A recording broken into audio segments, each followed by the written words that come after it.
Akala nyo ba bundok lang ang Mount Makiling?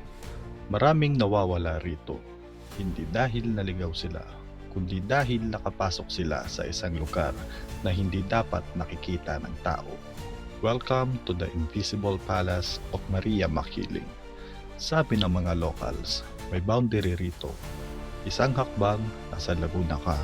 Isang hakbang pa, nasa loob ka na ng isang palasyo na gawa sa puting marmol at ginto. Pero, ang mga pader, humihinga.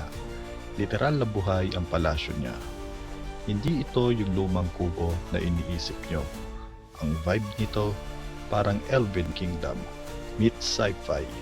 Yung mga puno, mas matangkad sa skyscrapers. Yung mga ilog, hindi tubig ang agos, kundi puro liwanag. At si Maria, hindi lang siya basta babae. Siya ang admin ng kalikasang ito. Dito lumalabas ang pagiging interesting. Kapag nakapasok ka, bibigyan ka na niya ng luya. Pag uwi mo, ginto na iyon. Pero may kapalit.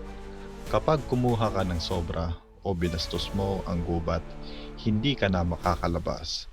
Ikukulong ka niya sa isang time loop kung saan paikot-ikot ka lang sa paraisong ito habang buhay. Kayo, kaya nyo bang isacrifice ang buhay nyo para sa sandaling silip sa palasyo niya?